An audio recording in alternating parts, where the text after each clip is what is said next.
We are at virtual tour stop 9. We've moved just a few feet away from where those guns were. We are back on the New Garden Road.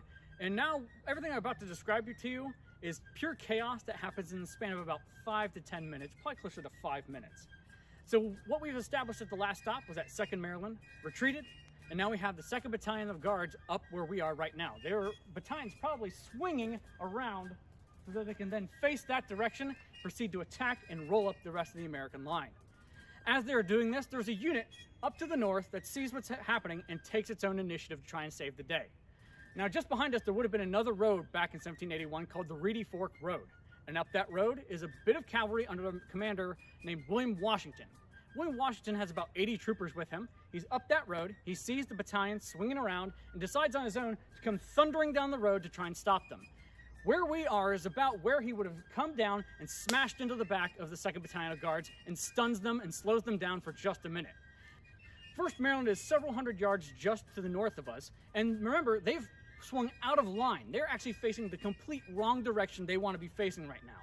But thanks to William Washington hitting the 2nd Battalion of Guards, that gives them time to discover that there's a threat in their rear, and all they do is they get the men to face about, march in the opposite direction, fire on the 2nd Battalion of Guards at almost point-blank range. 2nd Battalion fires back at them because we have descriptions from this battle that pretty much describe it as they are so close that one person says, seems like the muzzle flashes are nearly touching. That being said, one unit marches up into the other, fire at each other, and all around us would have been pure chaos. We have another event of hand-to-hand combat, men bashing each other with muskets, jabbing at each other with bayonets. At the same time this is happening, to the west of us, a couple hundred yards, on the other side of those cleared farm fields, General Cornwallis is going to appear, along with 2 3-pounder guns. And what he sees is one of his most elite units in hand-to-hand fighting, and he's afraid that they're about to get destroyed.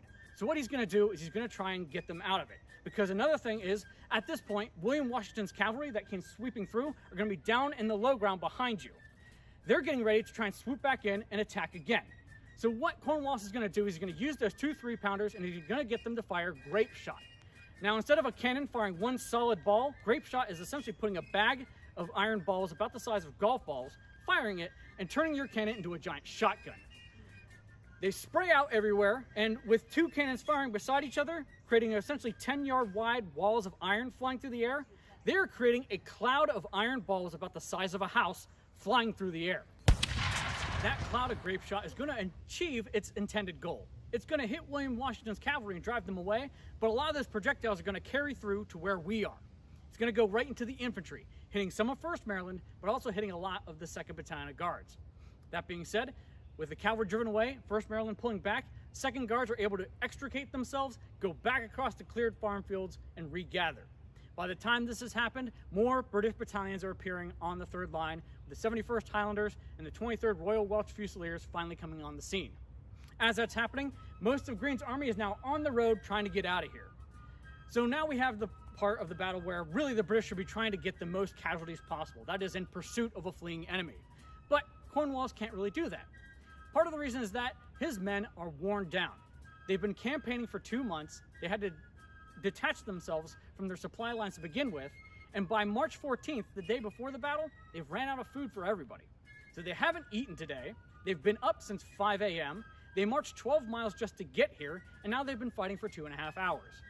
When those units finally get on the road to try and pursue Greene's army, they get a little bit up the road, they're going to be fired on by one of those Virginia Continental units, and they're going to stop the pursuit.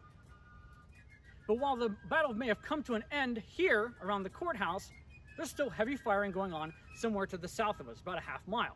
Cornwallis can hear that, but he has no idea what that is. So he's going to send part of his cavalry under Bannister Tarleton down south to go figure out what's going on down there. And at Virtual Tour Stop 10, we're going to talk about how those 2 units that back at the 1st and 2nd line had wandered off, have gotten themselves into a terrible position.